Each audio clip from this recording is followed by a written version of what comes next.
আজকে আমরা এখানে যারাই এসেছি আমরা কেউ কোটিপতি না, আমরা সবাই রিক্সা চালিয়ে আমাদের জীবিকা নির্বাহ করি। আজকে পেটের দায়ে ফ্যামিলির ভরণ পোষণের কারণে আমরা অনেক শিক্ষিত ছাত্র সমাজ আজকে রিক্সা চালাই। লোক লজ্জার ভয় আমরা বলতে পারি না। আজকে আমরা এখানে এই যে আমার শ্রদ্ধেয় বড় ভাই সে তিতুমির কলেজের স্টুডেন্ট, সেও রিক্সা চালায় তার পরিবার পরিচালনা করার জন্য। আমি আমিরজান কলেজের একজন স্টুডেন্ট, আমিও রিক্সা চালাই আমার এই পরিবার পরিচালনা করার জন্য।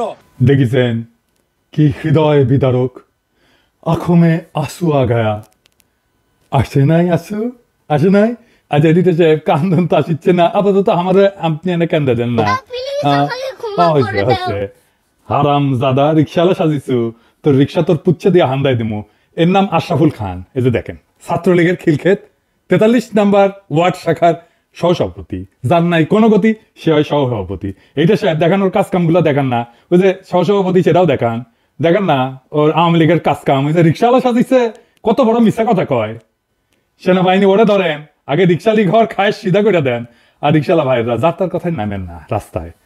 সমস্যা আছে, আমরা তো আছি। কে যেন রিট করেছে ব্যাটারি চালিত রিক্সা বন্ধ করার জন্য। প্রধান বিচারপতি এটা আপনারে কইতেছি, এইসব রিট পিট যেন গ্রহণ করা না হয়। এই সমস্ত দরিদ্র বিরোধী পদক্ষেপ শুরুতেই বন্ধ করে দেওয়া উচিত। ব্যাটারি চালিত রিক্সা থাকবে, কেউ এটা বন্ধ করতে পারবে না, কারো ক্ষমতা নাই, কেউ যেন বন্ধ করার চেষ্টা না করে।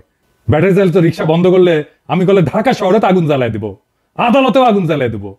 আগে সাবধান করে দিলাম, যুক্তি তর্ক পরে শুনবো, আগে আগুন জ্বালাবো তারপরে যুক্তি চুক্তি। ফাজলামও বন্ধ করবেন।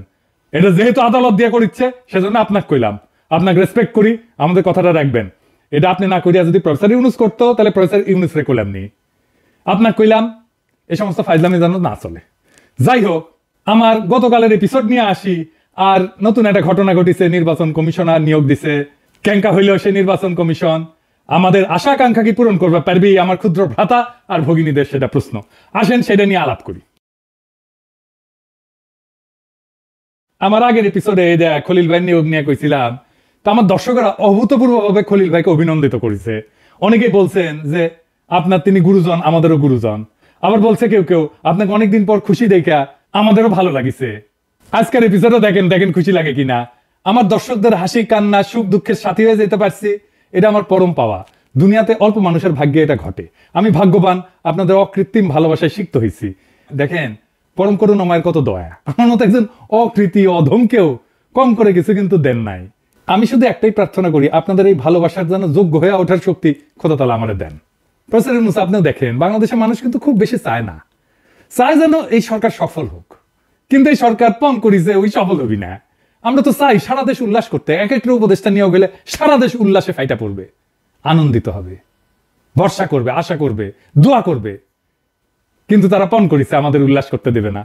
শহীদুল আলম কোন দিক থেকে মোস্তফা সরোয়ার ফারুকের চাইতে কম? প্রফেসর ইউনূস আপনি নিজেই বলেন, যে কোনো প্যারামিটারে শহীদুল আলম ফারুকের চাইতে 1000 গুণ শ্রেষ্ঠ। তাও শহীদুল আলম হয় না সংস্কৃতি উপদেষ্টা, হয় ফারুকি। এত সমালোচনা, তাও প্রফেসর ইউনূস আপনি তারা রাখিছেন। এই কারণেই আমরা অল্পতেই খুশি হয়ে যাই। একটু পাইলাম, আমাদের নিজেদের পাওয়া না, আপনারই পাওয়া।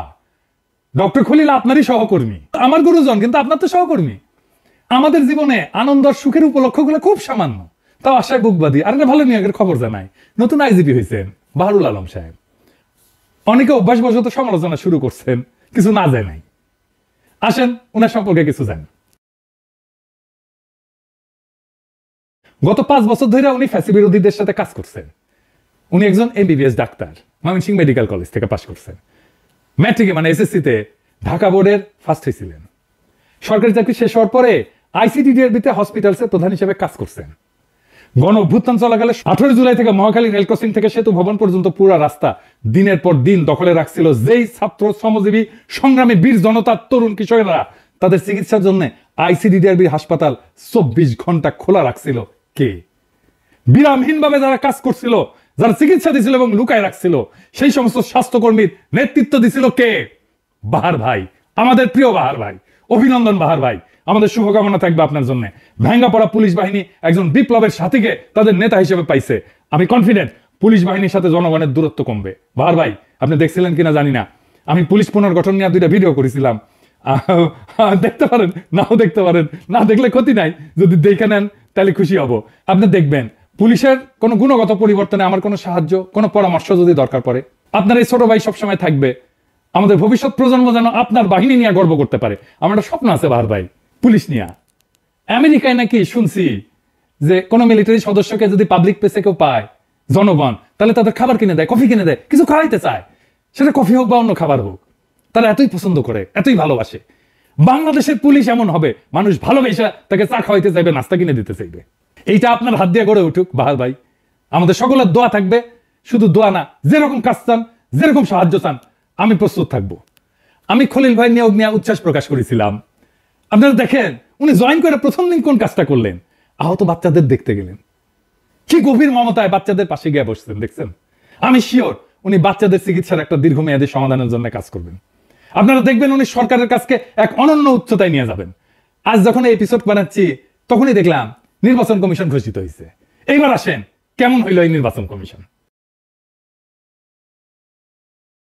আপনারা দেখেছেন অবসরপ্রাপ্ত সচিব এএমএম নাসিরউদ্দিনকে প্রধান নির্বাচন কমিশনার নিয়োগ দিচ্ছেন। আর কমিশনার হিসেবে যারা নিয়োগ পাইছেন, একজন হইতেছেন সাবেক অতিরিক্ত সচিব আনোয়ারুল ইসলাম সরকার, অবসরপ্রাপ্ত জেলা এবং দায়রা জজ আব্দুর রহমান আল মাসুদ, সাবেক যুগ্ম সচিব তাহমিদ আহমেদ এবং ব্রিগেডিয়ার জেনারেল অবসরপ্রাপ্ত আবুল ফজল মোহাম্মদ সানাউল্লাহ। আমি এই পুরা কমিশনের দুইজনকে চিনি, একজনকে ব্যক্তিগতভাবে চিনি, একজনকে ব্যক্তিগতভাবে চিনি না, কিন্তু চিনি ওনার কাজকর্ম, ওনার সম্পর্কে আমি জানি আর কি অনেকদিন থেকে। আর এই কমিশন যারা নির্বাচিত করছেন তাদের অনেককেই আমি শুধু ব্যক্তিগতভাবে চিনি না, আমি ওনার মধ্যে আমার গুরুজনরাও আছেন, আমি ওনাদের নাম না বলি আর কি। যাই হোক, আমি এই প্রধান নির্বাচন কমিশনার নিয়ে বলি, তাইলে বুঝবেন যে কেমন হয়েছে নির্বাচন কমিশন। এমএম নাসিরউদ্দিন সাহেব 2009 সালের জানুয়ারি মাসে স্বাস্থ্য সচিব পদ থেকে অবসরে গেলেন।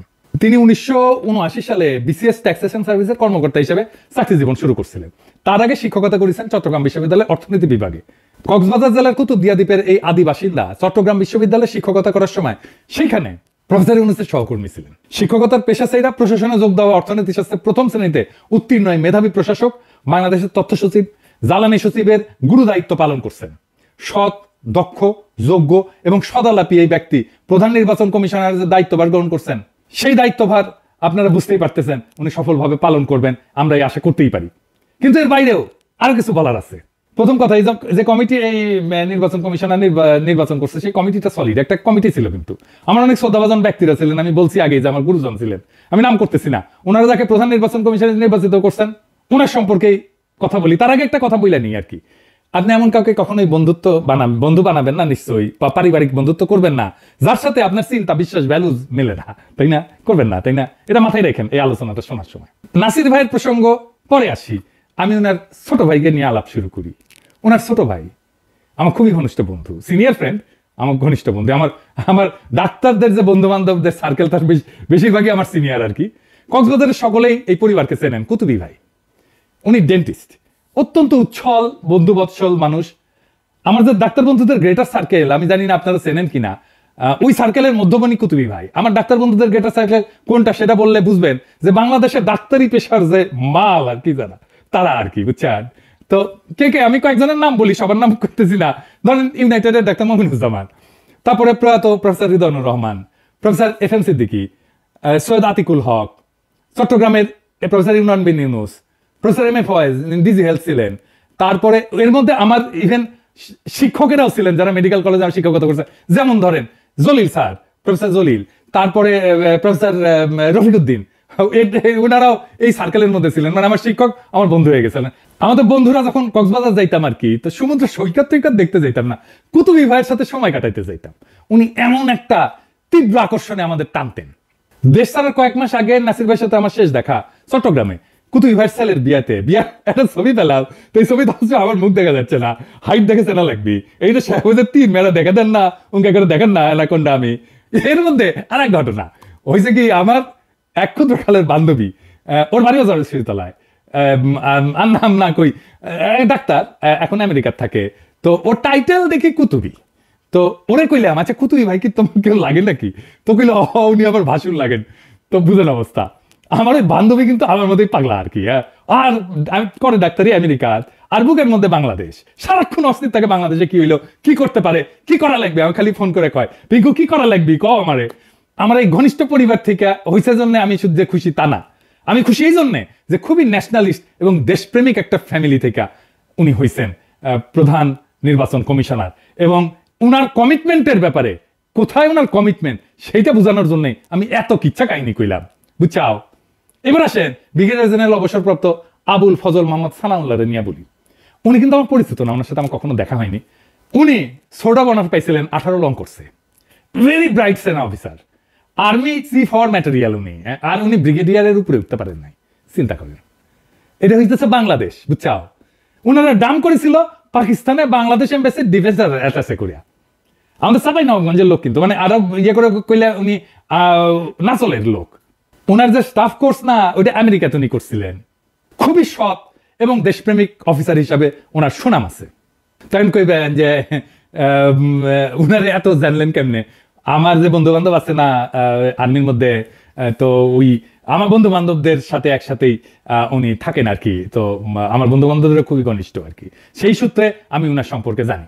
তো যাই হোক, অনেকে বলেন যে দেশে ভালো লোক নাই, কথাটা বলে ঠিক না। ভালো লোক, দক্ষ লোক অনেক আছে। এই গত 15 বছরে সব দক্ষ লোককে, সৎ লোককে, দেশপ্রেমিক লোককে সাইজ করা হয়েছে, বুঝাও। হয় মেরে ফেলা হয়েছে, দেশ থেকে তারাই দেওয়া হয়েছে, নয়তো এইভাবে দাম করা হয়েছে, তার ক্যারিয়ার ধ্বংস করে দেওয়া হয়েছে। প্রফেসর ইউনূস মাঝে মাঝে ফারকিন মাল গুলারে না ঢুকাইলে আমরা নিশ্চিন্ত থাকলামই নি। তা এগুলো নিয়ে প্রশংসা যাই করি, আইজি, তারপরে প্রধান নির্বাচন কমিশনার, নির্বাচন কমিশন, এনাদের নিয়ে প্রশংসা যাই করি না কেন, ফারুকের বিরুদ্ধে গেলে প্রতিবাদ অব্যাহত থাকবে। পরের ভিডিও দেখবেন ক্যাঙ্কা প্রতিবাদ আমরা করবো। এরপরে আমরা ফারুকিরা প্রতিরোধ করা শুরু করব। ওর প্রত্যেকটা দিন কাটবে আতঙ্কের মধ্যে, কয়া দিলাম, আগে থেকেই কয়া দিলাম। তবে নির্বাচন কমিশনকে আমরা আগলায় রাখবো। আমরা নিশ্চিত এই নির্বাচন কমিশন আমাদের কাঙ্ক্ষিত অবাধ সুষ্ঠু নির্বাচন উপহার দেবে। আবারও আমরা অনেক দিন পরে উৎসব কইরা নির্বাচনে অংশ নেব। ধ্বংস হয়ে যাওয়া নির্বাচন কমিশনকে ধ্বংসস্তূপ থেকে আবারও গড়ে তোলায় দেশবাসীর সম্পূর্ণ সহযোগিতা থাকবে। আর আপনারা তো জানলেনই, প্রধান নির্বাচন কমিশনার পিনাকির গুরুজন, পিনাকি দাদার গুরুজন যেন যথাযথ সম্মান আর সহযোগিতা পায়, এটা নিশ্চিত করার আহ্বান জানাই গেলাম। আর নাসির ভাই, শুভকামনা থাকলো। আর যদি কখনো মনে করেন আমরা অনলাইনে কোনো ধরনের সাহায্য করতে পারি নির্বাচন কমিশনকে, দেশে এবং বিদেশে, যেমন ধরেন ভোটার রেজিস্ট্রেশনকে এটা উদ্বুদ্ধ করা, ভোট কেন্দ্রে আসা, ভোটে কারচুপি না করার ব্যাপারে প্রচারণা চালানো, যেইটা বলেন জনগণকে জানানোর বিষয়ে, নির্বাচনে গণসম্পৃক্তি বাড়ানোর বিষয়ে শুধু একবার বলবেন আমাদেরকে, শুধু আওয়াজ দিবেন, হুকুম দিবেন, আপনি বান্দা হাজির থাকবে। সরকারে যাদের আমরা অপছন্দ করি, এমনি করি না, কারণ আছে, কারোর সাথে কোনো ব্যক্তিগত ঝগড়া নাই করে। সেই জন্য প্রফেসর ইউনূস আপনারা একটা রিকোয়েস্ট করি, খোদার দোহাই লাগে এমন কাউরে নিয়োগ দিয়েন না যাদের পিছনে আমাদের ক্রিয়েটিভ এনার্জি খরচা করতে হয়। আমরা যাদের অপছন্দ করব না তাদের জান কলে কালা কালা করে দিব, কিন্তু যাদের আমরা পছন্দ করব, যাদের গ্রহণ করব, তাদের আমরা হৃদয়টা তুলে দেব। তার প্রমাণ আমরা রাখলাম, আপনি দেখলেন। আশা করি ভবিষ্যতে আমরা এমন উল্লাস কইরা আমাদের সরকারের গুরুত্বপূর্ণ পদের লোকদের গ্রহণ করতে পারি যেন। ধন্যবাদ দিলাম প্রফেসর ইউনূস আপনারে। অন্তত এই 2টা দিন আমার খুশিতে কাটলো, শুধু আমার না, জনগণেরও খুশিতে কাটলো। আগামী দিনগুলো যেন খুশিতে কাটে, এই কামনা জানাই গেলাম প্রফেসর ইউনূস আপনারে। ধন্যবাদ আপনারে আবারও। ইনকিলাব জিন্দাবাদ।